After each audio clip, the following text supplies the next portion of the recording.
Olá pessoal, tudo bem? Nós estamos na nossa série que fala sobre perversão sexual. Esse é o nosso quinto vídeo que fala sobre esse assunto, perversão sexual.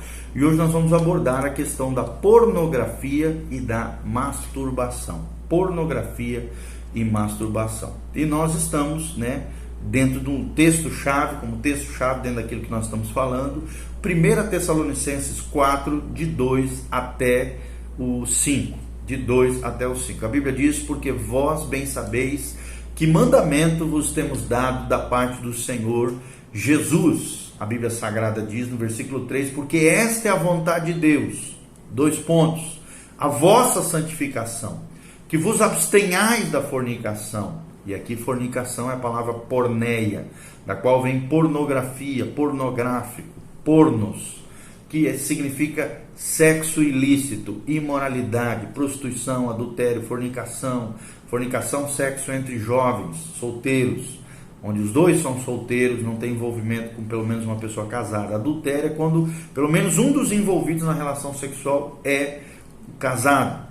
Tem o lesbianismo, envolvimento entre mulher com mulher, homossexualismo, envolvimento homem com homem, bissexual é aquele que envolve com os dois sexos, homem e mulher, no caso se for homem, e tantas aberrações que existem hoje, perversões na área sexual que nós vemos. E a prostituição é quando se vende sexo, se vende relação sexual por dinheiro, bem material, ou posição, ou qualquer cargo, trabalho, qualquer coisa, se troca algo por relação sexual ilícita, é prostituição, tá bom? Porneia.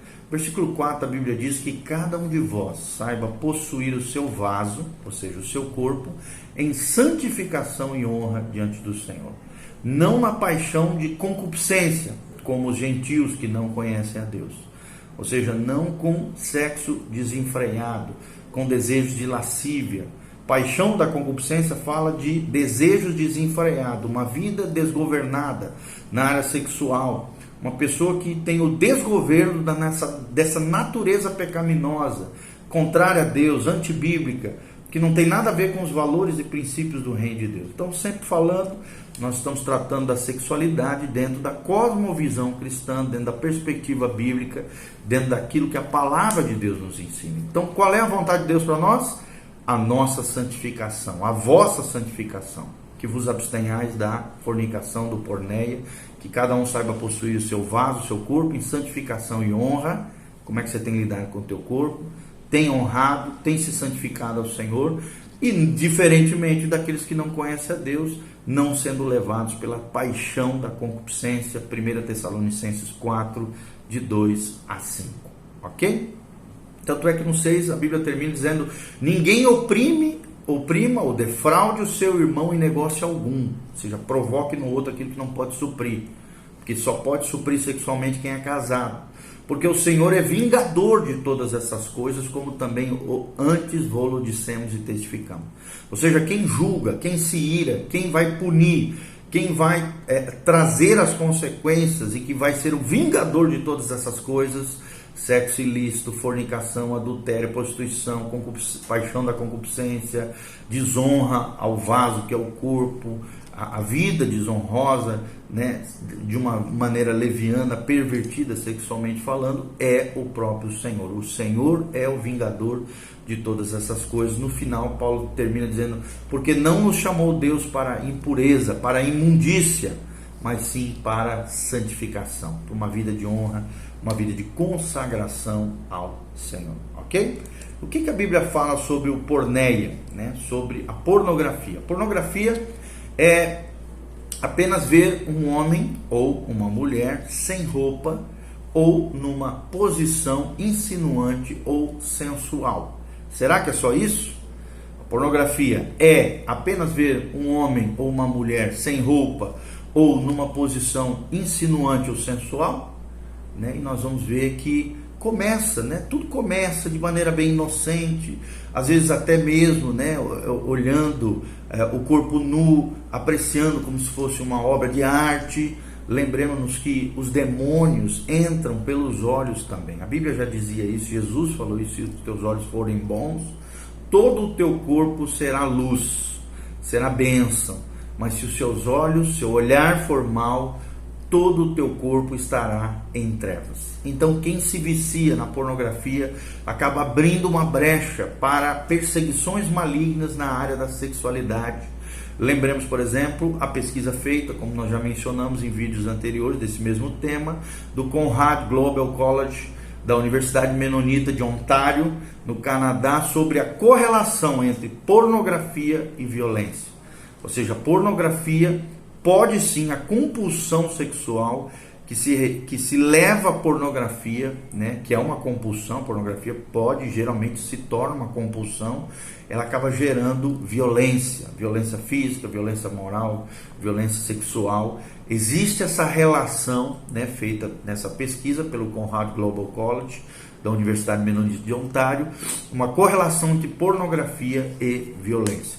O que às vezes pode parecer bem inocente, normal, natural, principalmente nos dias de hoje, dentro da nossa sociedade erotizada, sexualizada, equivocada, longe dos preceitos e valores de Deus. O que pode parecer hoje algo bem inocente leva a pessoa a peregrinar, a trilhar, né, um caminho de excitação, né, de descontrole, de desgoverno. Então a pessoa acaba não se satisfazendo mais com pessoas, né, sem roupa ou de maneira natural, e começa a buscar posições insinuantes, né, com a utilização equivocada do seu corpo. Às vezes, né, a pornografia pode levar a sexo com animais, a sexo com determinados instrumentos, a desejos sadistas, desejos masoquistas, que acabam nunca se satisfazendo, porque é um desejo descontrolado, um desejo que nunca se satisfaz. A pessoa acaba sendo cativa dos seus próprios desejos, dos seus próprios anseios, da sua própria libido, de tudo isso que envolve o sexo ilícito. Por exemplo, né, a história de uma menina órfã, que nós vamos citar para você. A mãe era adotiva, né, dava a menina para se envolver com os homens.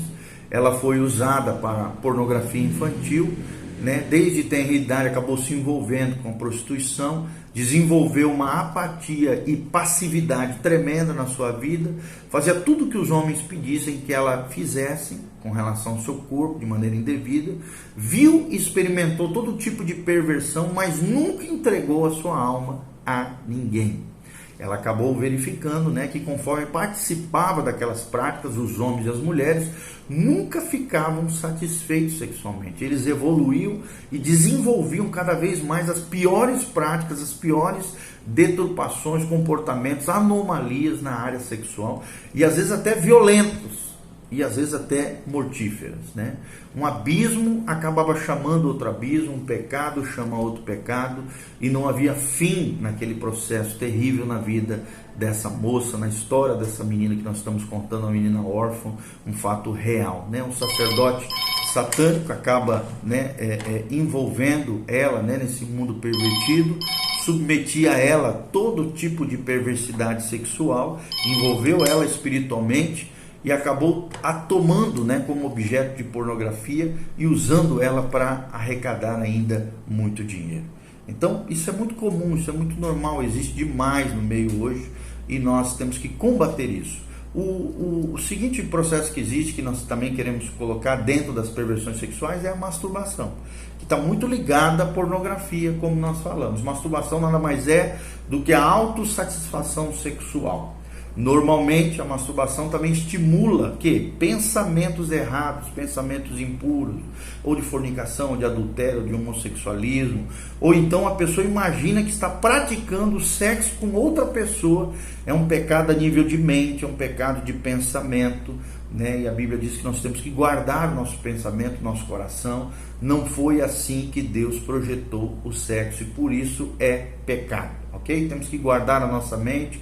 Como nós falamos aqui nos evangelhos, a Bíblia diz: se os teus olhos forem bons, todo o teu corpo será luz, mas se os teus olhos forem maus, todo o teu corpo estará em densas trevas. Então tome cuidado com a questão da masturbação, tome cuidado com a questão da pornografia, o porneia, conforme diz a palavra de Deus. Como nós lemos, que cada um saiba possuir o seu vaso, o seu corpo em santificação e honra diante do Senhor, não no desejo desenfreado, na paixão de concupiscência, como os gentios, como aqueles que não conhecem a Deus, mas sim entendendo que esta é a vontade de Deus para a nossa vida, 2 pontos, o que a Bíblia diz no versículo 3, 1 Tessalonicenses 4, a nossa santificação. Que você cresça em graça, em santificação, diante de Deus, diante dos homens, que se você estiver lutando, batalhando com isso, caindo nesse erro, busque ajuda de Deus.